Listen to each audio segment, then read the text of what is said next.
So, yun po ano? What's up mga kamukha? For today's video, may papakita ko sa inyo. Ito, may bago tayong sisiw ngayon. Ito, mga ano to, mga 45 days, ay 45 days, paano nga yan? Mga, anong tawag ito? Bounty. Yung tinatawag nilang sasu, kabir. Yan. Kakapisa lang yan. Tapos ito, meron pa tayo dito. Ayan o. Hindi pa nagbibisa. 100 eggs yan. Halo-halo na yan dyan. Hindi pa napipisa yan. Meron pa ulit dito. Ayan o. May nakatambak na naman. May mga nangingitlog pa sa ano, mga puno.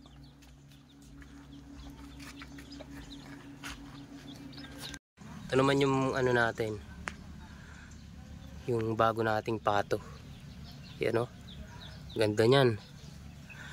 Pero hindi ko muna pinakasta yan kasi gusto kong magkaroon ng patutik. Yung itik gusto kong makakasta dun sa pato ko. Yan, yan yung kabir. Ito naman yung isa nangingitlog din.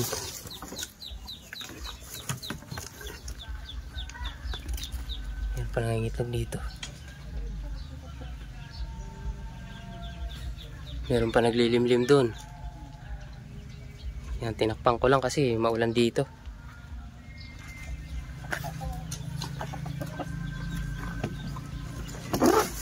Ito, pinang crossbreed ko to sa ano.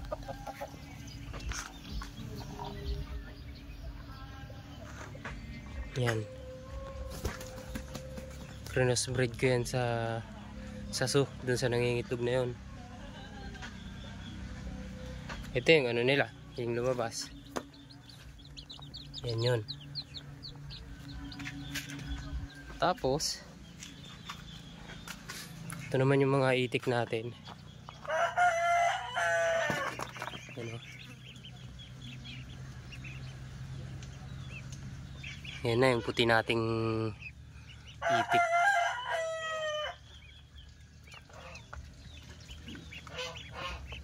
First time ko nakapag-breed niyan.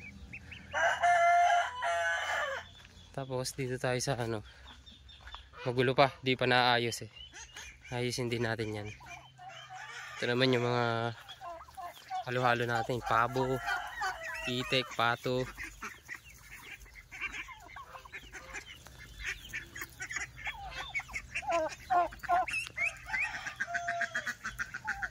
Ito, binili ko to. Nasa 1.6 yung 5. Yung mga breeder natin, mga pabo. Yan naman, abuhin yan yung mga maliliit na pato.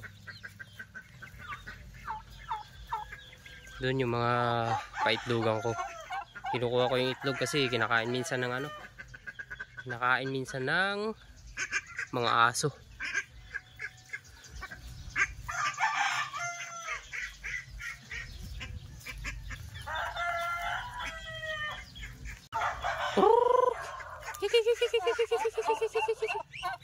Kagulo sila eh. Para magutom na naman. Ito naman yung baka natin. Yan o.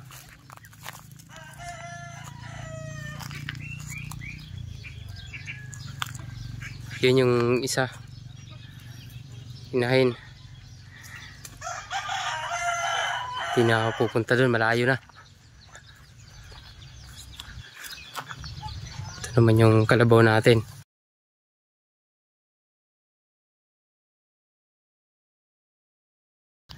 Sabi nila. Yan o. Yan, pahiga-higa lang. Sabi yan, hiya, tumayo. Pahiga-higa lang. Sabi sipag yung kalabaw.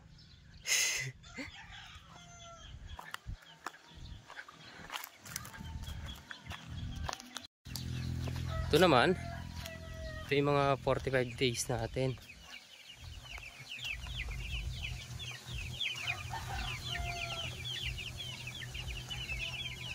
Huwag niyong pawawalan ng tubig kasi pag nawala ng tubig yan, sisipunin niya mga yan.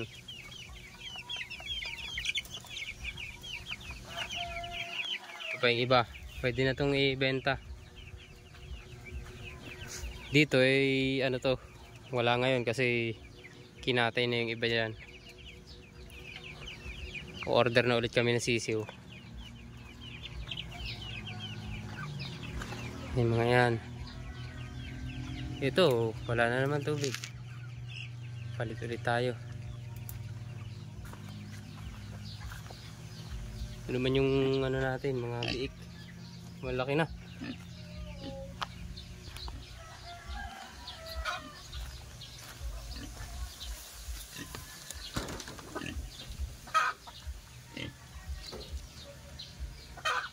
Hindi ko alam dito sa mga kalapati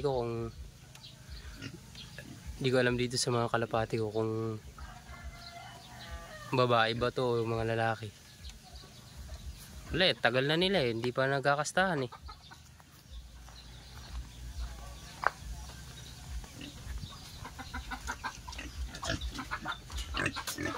Ito naman yung mga ano, dalawahan yung nasa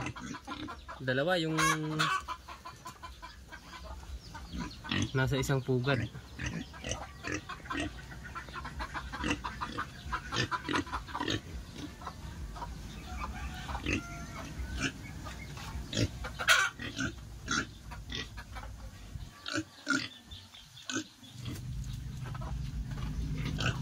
Ito naman yung inahin natin. Ayan. Yung inahin na to, kinasta niyan 2 beses. Kaso parang nagnana yung ano niya, ari niya. Kaya hindi natin alam kung buntis yan o hindi. Yung mga biik na nandun, mga ano niya yan, mga anak niya yun. Laking inahin. Siguro mga nasa ano yan, 150 kilos or 180, mga ganyan. Malaki yan. Basta malaki yan. Bala kayo dyan. Oh yeah.